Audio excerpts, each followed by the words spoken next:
Well, it's another episode in my Magical History Tour series. In fact, it's going to be 4 episodes because this is such an incredible year that we're talking about in 1967. There's so much music that came out, so I've decided to break the year into the 4 seasons because each season then gets its own episode. As I said, there was a lot of incredible music that came out. This is the year that the Beatles first sang Magical Mystery Tour. So, as the Beatles say, let's all roll up and go back to 1967. Let's drop the needle.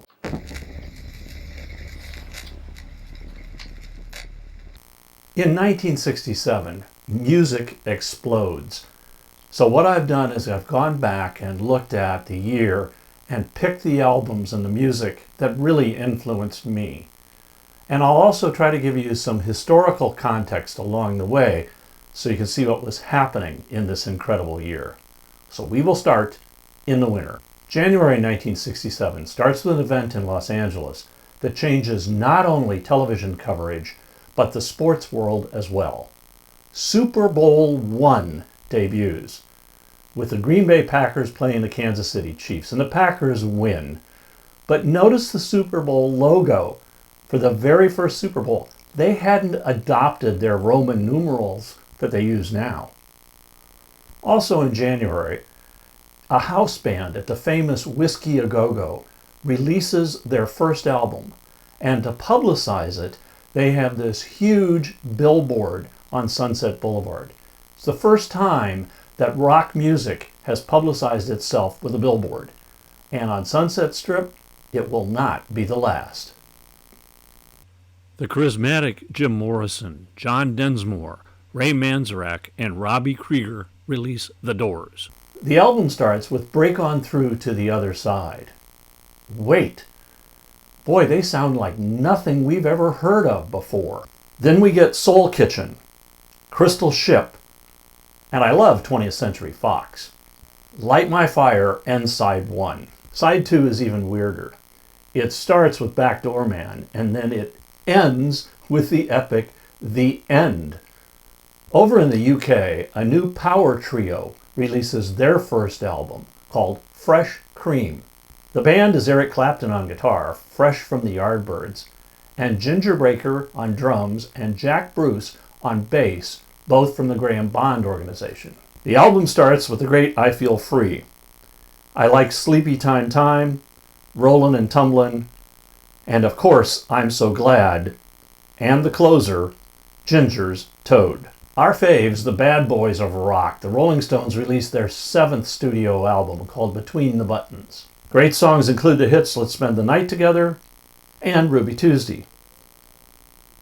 The album also has Connection, a song that they've played live in their last tour. And in San Francisco, Grace Slick joins the Jefferson Airplane, and they release Surrealistic Pillow.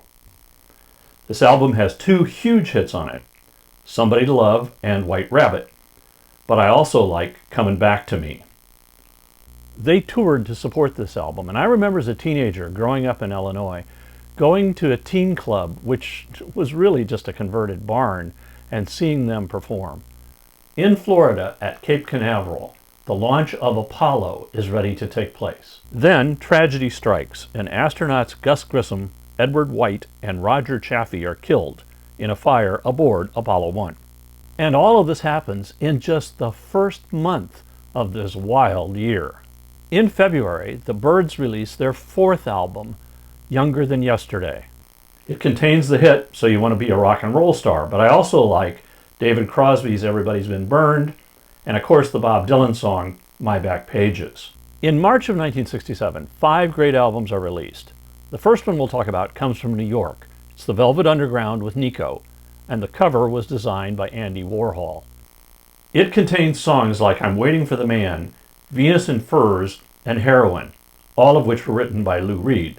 Rolling Stone magazine lists this album as 13th on the best 500 albums of all time. Meanwhile, going from New York across the country to San Francisco, a band releases their first album with the name The Grateful Dead. The album includes the songs Good Morning Little Schoolgirl, Sitting on Top of the World, and Morning Dew. It was not a big seller, but it did introduce the Grateful Dead to the world. Things are active across the pond as well, as Donovan releases his fourth album, Mellow Yellow. It contains the title hit, and I also like Young Girl Blues and Sunny South Kensington.